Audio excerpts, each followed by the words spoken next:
Ukuthula makubekini. Ningixolele bafowethu Mzansi Afrika nonke. Ngikhuluma nani nje. Ngisho manginaphosisi. It's about 12:20 ebusuku. And indeed, I was waiting for this voice to talk to me. Sebekhulumile abantu abadala, ngilale mangayenza mistake, ngilale ngo-6:20. I was very tired.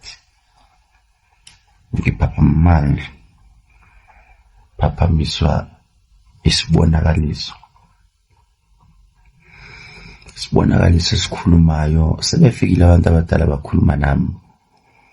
And I want you to save this video as I will be talking. It won't be too long, but I just want you to save this video, and I will talk this in my vernacular language, which is Zulu. Uma ngilele ebusuku ngiboniswa the prediction of 2026. Ngiboniswe izintaba eziyisikhombisa. I saw 7 mountains surrounding all the South African people, or everyone who's staying in South Africa.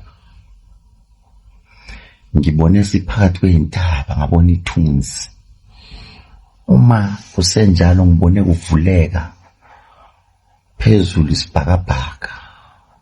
Masivuleka lesibhakabhaka kwakhuluma izwi. Lathi izwi kimi, uyabona yini niqedana nodwa? Noma uyabona yini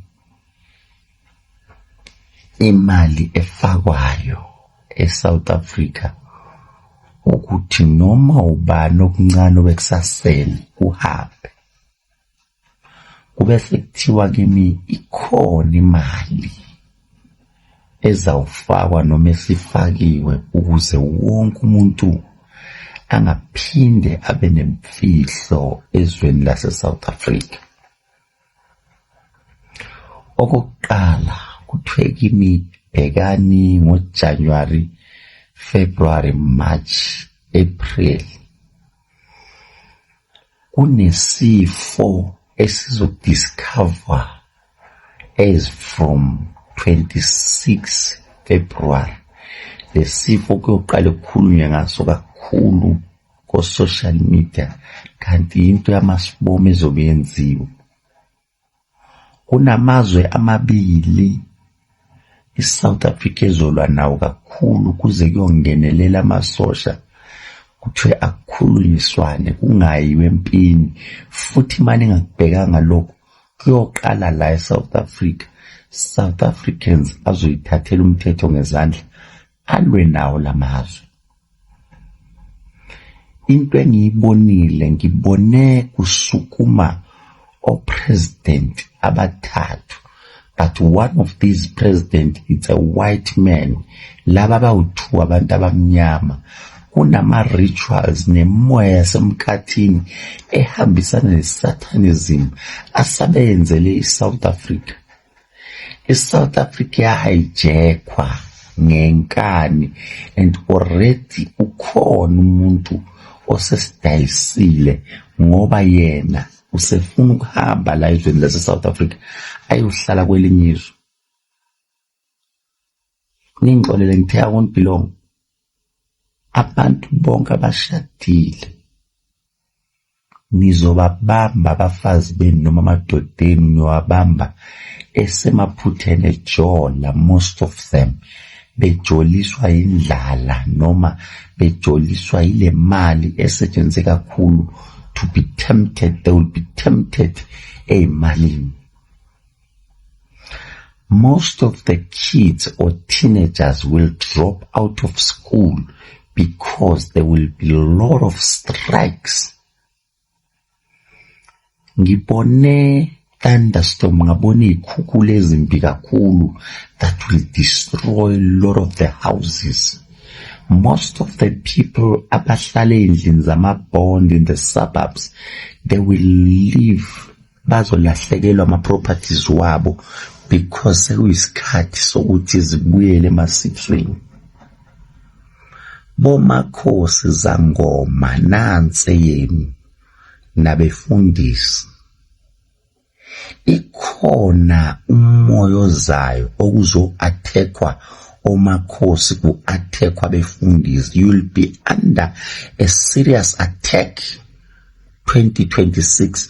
Umuntu yosaba ugqoka ibhayi, umuntu yosaba ugqoka ubuhlali, because bona abantu bakithi abamnyama yibo abayoqala ba-attack each other, because into ethi siko baba bengasayizwa nokuthi bafuna ukuyibona. Ngibone kuqhumisa ibhamu 2026, it's a year of a gun.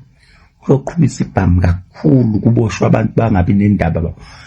Kunesikhathi ijele, kunejele elithizeni elizobanjwa iziboshwa zizama ukweqa, zizama ukuphuma, kodwa abantu abaningi bayaphela ngo-2026, bephela ngesibhamu.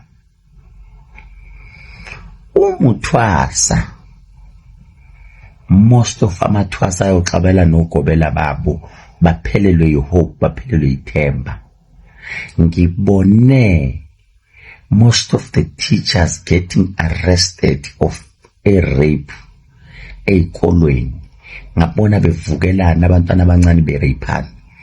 Ngixolele lento ibuya manje. Yes, uma ngilandela, I saw most of the churches shutting down. Ayavala amasonto amaningi because most of abefundisi, they will be attacked. People saying they are doing business emasontweni rather than praying. But isikhathi esiningi, most of the people umthetho bawuthatha bawubambe ngezandla zabo.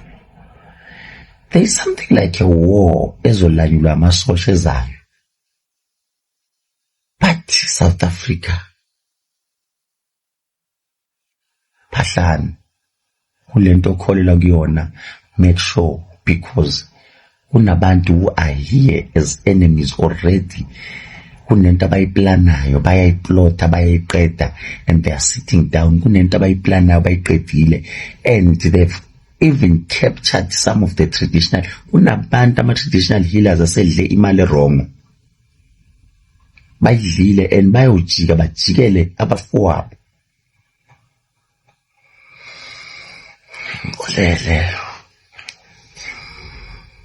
Still more to come. This is part 1.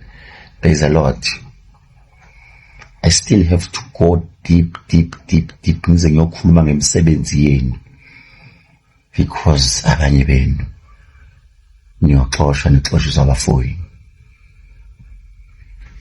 Part 2 years.